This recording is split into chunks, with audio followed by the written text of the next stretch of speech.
Okay, this is video number 3, part 3 of my Jersey History series. I'm with Roger Mabry in Rogers, Arkansas. Roger of Butterfield Farms. And Roger enjoyed 60 plus years of breeding good Jersey cows. And on this video number 3, we're going to talk about, how you came up with some of these great cows. You bred a lot of excellent cows, hundreds of them. Did you just specifically breed for type? Was that what you tried to do, Roger? In a sense, we bred for type. We never were able to forget production. You can't milk a bunch of show cows and survive. You got to get milk out of them. And back early on, what I thought was the right kind of a cow wasn't necessarily what other people thought was the right kind of cow. I could remember the people that were showing successfully had these flat-rumped heifers. The thurls were too far back, and a lot of them couldn't walk very good, and they were winning a lot of shows. And I never was quite that concerned with how flat the rump was. They had to be able to move and get around well for me to get by with them. My place, the big old rocky hillside where a lot of the heifers had to survive. Some of the early cattle by top brass, for instance, were so bad on their feet and legs you had to trim them every 6 months, and then they couldn't walk very well. And I think every mating needs to be made with conformation in mind, whether you don't want to call it show type, but you want to call it useful conformation. I don't care how much milk a cow gives or has in her pedigree. If she's not functional enough to survive in about any kind of an environment, she's of little value to breed from. I did use sons of some very prominent show cows, and I used sons of some great production cows. But all of those cows were pretty functional, had great udders, and they had bigger records than I ever dreamed of making. Edda's Master Babe, Serville Sarita cow, the dam of Serville, were great cows in their day, and they happened to be a combination that really clicked for me. You had a lot of good Servilles, a lot of excellent daughters. I did. I think we had at least 25 excellent Serville daughters. That was something that I was poor enough I had to use him. I had my $500 in a share. You bought a share of the bull. I did have a share, and I ran out of that, and they let me have some more pretty cheap, so I just kept using him. And had a tank go bad, still had some in it. But a lot of Servilles were ruined as heifers because people overfed them, and then they didn't want to calve them until they was nearly 30 months old, and they'd swell up so bad it gives so much more milk than people were used to. They didn't know what to do with them. But in my place, they grew up on grass and pasture and outside, and they didn't get overfed. Probably sometimes didn't get fed enough. But as they calved, some of them seemed to be ornery. I'm not sure, but I think we had part of it was they did swell a little more than I was used to, and we probably had stray voltage in the barn, and boy, they could tell it. You didn't know it at the time, but looking back, I know we did discover that later on. Okay. But some of those heifers were kind of aggravating to work with, and but we had a lot of really good ones. Some of them left families that, I don't know, maybe they're still going, but I know we sold in one of the sales, Tennyson and Washington, Skagdale Holsteins, bought 12, 14 cows from me, and he got one that was an Expo out of a Serville, and he wound up with 7 or 8 generations of excellence out of that family. And they were really impressive cows. What about Generator? What was your experience with him? Well, I probably got the worst daughter he ever sired. Really? She was cross-eyed and stupid and had tits all over her udder, probably about 8 of them. I don't think we ever broke her to milk. If there's a bad daughter of a bull, I could get it, and I certainly did in that case. I did buy one that was out of a really nice pace setter, and she turned out really well. I think we had her scored at 91, and I got an image daughter out of her that also wound up scoring 91, I believe. The generator went from my dispersal to Texas and won the age cow class, and the image went through one of the sales, and I understand she was grand champion at Alabama. So it wasn't all bad. We did get Expo, and he did a phenomenal job. He was generator son of Burgess Keeper. That's right. And we used him in something of an inbreeding situation. We had used quite a bit of stuff from the family of Burgess Keeper. We'd used her full brother, and we'd used the son of her maternal sister, which gave us our first big-time show cow. Butterfield Burgess Maiden was sold in one of the sales, topped the sale, and went on and became champion at World Dairy Expo. And we had one daughter left, and she generated a family that went on for quite some time.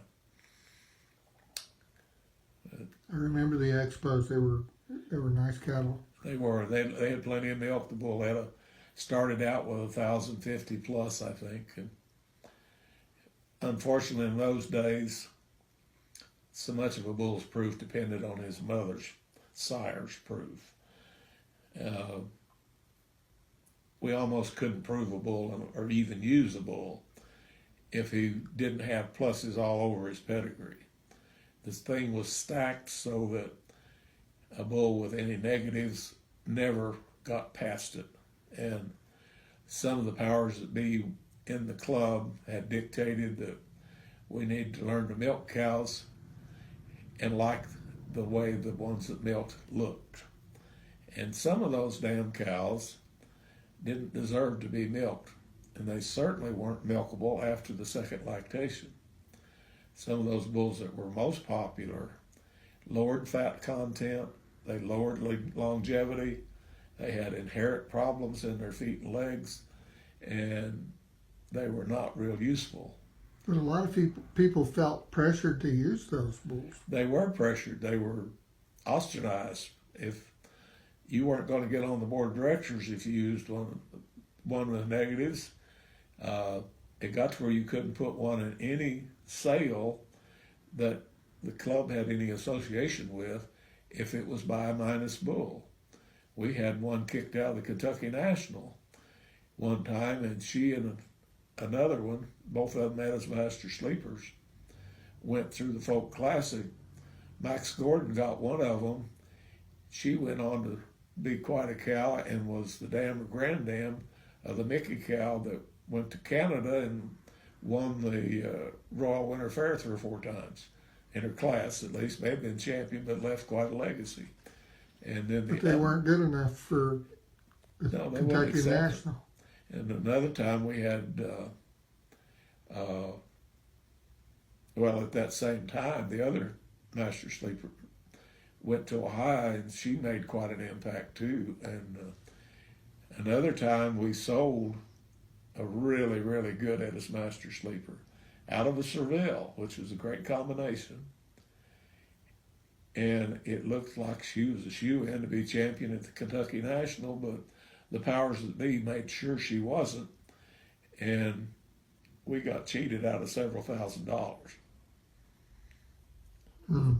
The cow that won that class brought about half what mine did anyway. But, dark days for cattle breeding, in my opinion. well, it'd be hard for anybody to stomach that anymore. I think we're past some of that, a big part of it. Okay. At least today, the folks that come out with the real good cows don't get kicked under the table. Okay. Now, this don't mean that you never did use IPV bulls, because you did. You would bring in Most of the most of the cows that we used as bull mothers, and regardless of the pedigree, were outstanding cows. They milked plenty. They had great families, generally full sisters and so on. And typically they were bred to some of the top production type bulls. Some of the so-called milk bulls I wouldn't have used because their udders fell off too quickly. But in most cases, we got along pretty well. I used a Sooner son that was nothing. That was waste. He was out of a great ducking production cow. He had a full brother that did well, but he didn't. And I used another ducking son that had a full brother that was pretty successful. The bull came through with a nice proof, but I threw all of his semen away after I'd got a ways with it. He was out an exceptional cow, but they were just little old cows and way under what I expected.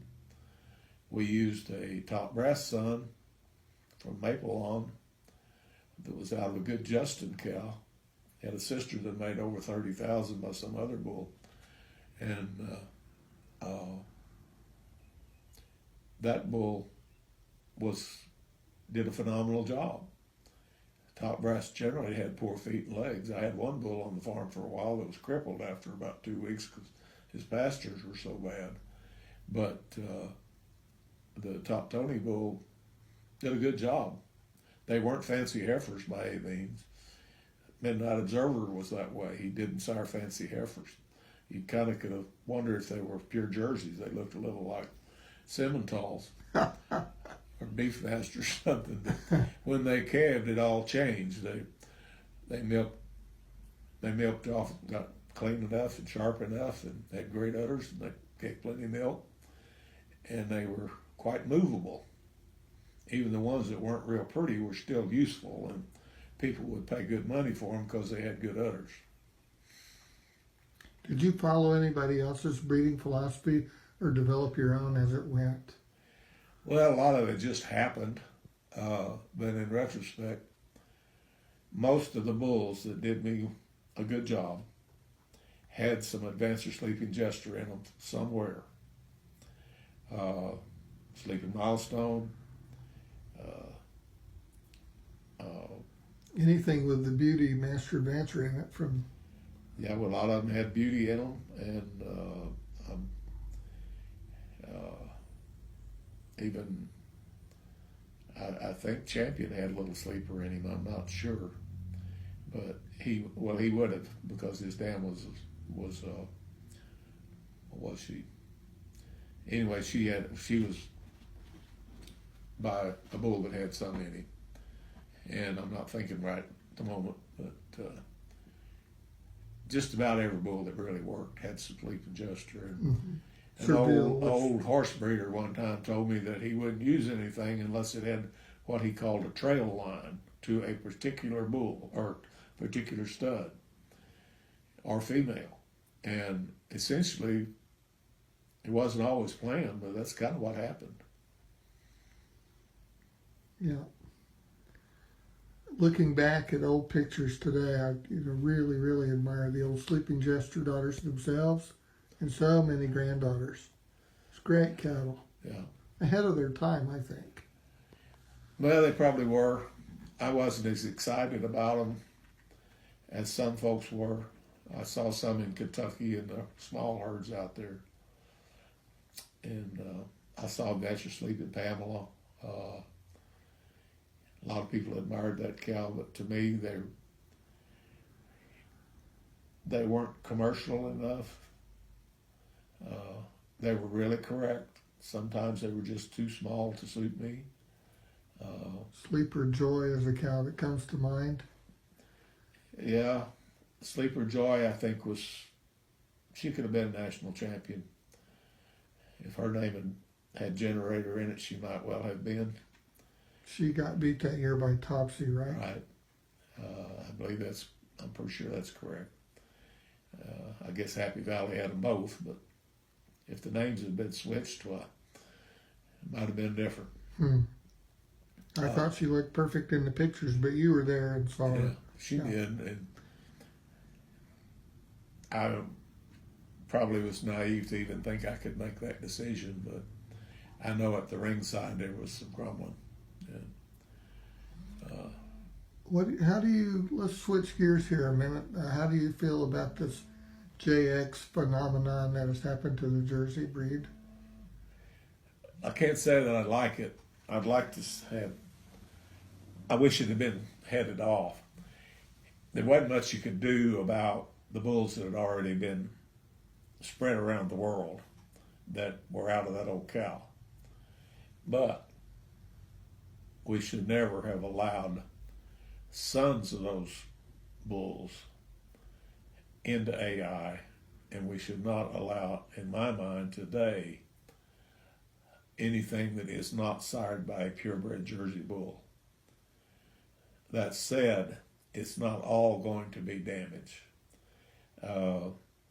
Even as it is today, the hybrid vigor thing will fizzle out. I saw that in some other bloodlines that I felt like had brown Swiss in them. They made a big splash back in the 70s, 80s, and those same bloodlines, maybe 3 generations down the road, they'd lost all that. They were just more cattle, and some of them have actually helped the breed. Some of them did, and probably some of these JX cattle will stimulate some families that will be meaningful. I personally would have found it difficult to use a crossbred bull. I believed in purebred cattle and promoting purebred cattle too long.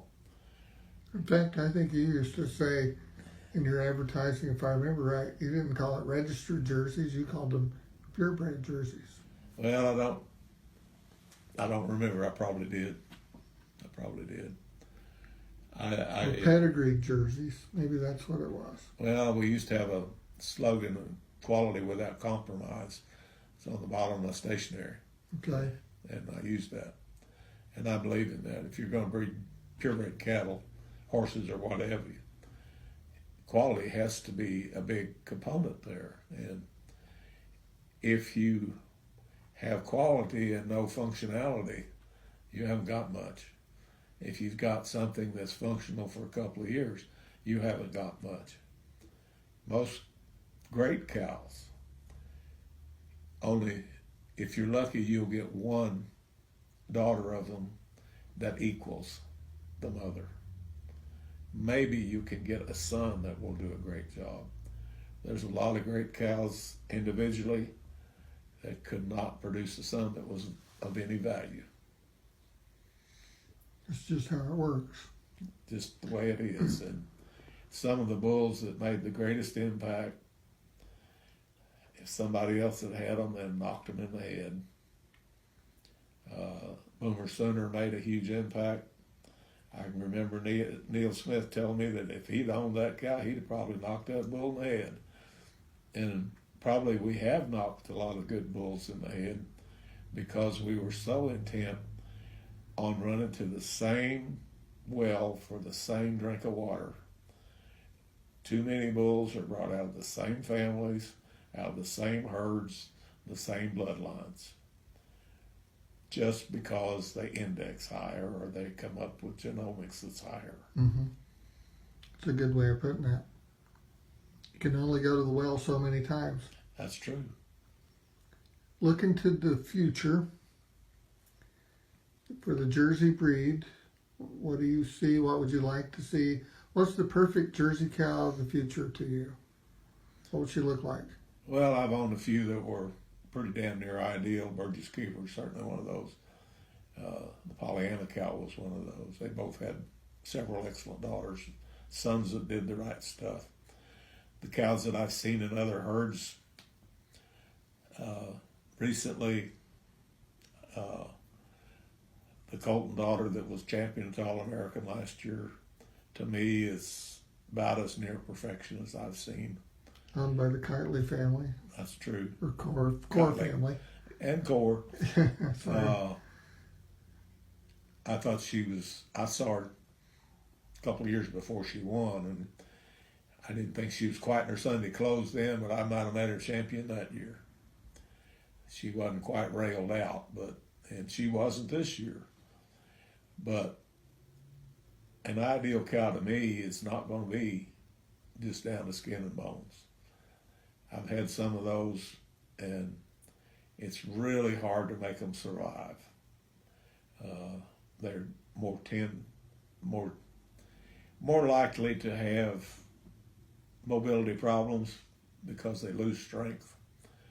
And if you don't give them box stall type care for a while, it's just hard to bring them home, kick them out with 200 cows and expect them to make it. You're talking about the extreme thinness that show cows are presented to the public. Yeah, they're almost anorexic, and I've shown a few of them that were anorexic. They'd had the scours, or they'd had this or that, and they would get way too thin, and you kind of get them to come back, and that's when they look the best in the show ring. And I think they've done that with heifers too. A heifer that's 50 pounds too heavy goes to the bottom of the line, and they're more intent on how thin they are, how dairy, so-called dairy they are, and I just don't see that as being a way to manage heifers. The idea of showing heifers that are 2 years old that don't even have a sign of a pregnancy is ridiculous. We had a good springing heifer get beat at the All-American one year. She was in first till the last minute, and the judge moved her to third and put a pair of heifers up that didn't have a sign of a pregnancy. They were just staggy looking. They matched. Ours didn't. She was big, she was springing, she had a perfect udder makeup, she was spotted, and they just moved her down. So I think I'm in agreement with you that we hope this trend in skinny cattle in the show ring loses favor soon. It does. Another thing that's kind of disturbing is the reverse tilt that is in so many cows. And we see cows winning that have extreme reverse tilt. And maybe that's all right if you're milking them from the rear, but it just doesn't look like they're maintaining the capacity in the udder. They're forcing the rear udders up so high and wide that, in my experience, those kind of don't necessarily last, because they've got to, if they get too wide, the first thing that goes seems like it's in the middle, but maybe that's not true. But seems to stand to reason, yeah. Yeah. Well, that sounds like pretty good advice for future breeders in the Jersey breed from a guy who ought to know. Well, a lot of it's just having the guts to do something and keep doing it. We got a lot of flack for some of the things that we did. A lot of people had a false impression just because we were force feeding them and making everything ME over 20,000. People thought we didn't like milk, but milk shouldn't be a competition. Production needs to be geared to what your operation is. If you're a grassland farmer and using permanent pastures and some of the things that we had to put up with 30 years ago, you're not going to make big records. If you do, you probably overfed the cow. And the more feed the cow eats, the shorter her life's going to be. I believe that. So now let's talk about not necessarily how the cow of the future should look, but how the dairyman of the future could survive. You just mentioned feeding them too much milk is going to shorten their life, or feeding them too much feed, shorten their life, too much milk. Maybe it'll come down to, just low inputs for them to survive. I think you're going to have to be aware of your input. Over the years, I've watched a lot of younger people get all wrapped up in making records. Most of them didn't last. the people that made the big records 40, 50 years ago, some of them didn't make any contribution. Nobody else could get the milk out of them they did. That's one of the things that got us in trouble was we bought bulls out of pampered cows. The cows that, in my mind, that would make the greatest contributions are those that can survive in a practical commercial situation, not a overfed situation, but sensible use of feedstuffs, enough exercise that they've got to be able to withstand climbing a hill or walking in mud or concrete. They got to be able to withstand that. But if you're just feeding them for all they can eat, something's going to give. And usually, and I'm convinced the lifetime of a cow is equated to how much you feed her. And sometimes we think we have to feed them to meet the payroll and have the cash flow, but probably younger people better look at the input and what it's costing them in the long run. If you're registering cattle and all you have to show for your efforts is a milk check and what you get at the slaughterhouse, it's not going to be enough. The real difference in income on most pedigreed or registered cattle herds is the truck they leave on. It's not how much milk they gave, it's not what kind of ribbons they won, but where they went after you were through them. And if you're breeding Jersey cows, you've got the opportunity to make a lot of extra calves, more than Holsteins and some of the others. They breed back faster and they can stand it, and they last longer. And good practices mean you have something to sell. I never was able to sell a lot of big dollar cows. I never sold a high priced bull. But I sold a lot of cows for a little extra at times that kept me in business. It's great. It's a great advice, a great way of looking at things. I like that very much. Well, you got to love the business, and you got to love the cow. If you're killing her with what you're doing to her, you're not loving her enough. Good advice from a great breeder, Roger Mabry, Butterfield Farms, Rogers, Arkansas. Thanks, Roger. You bet.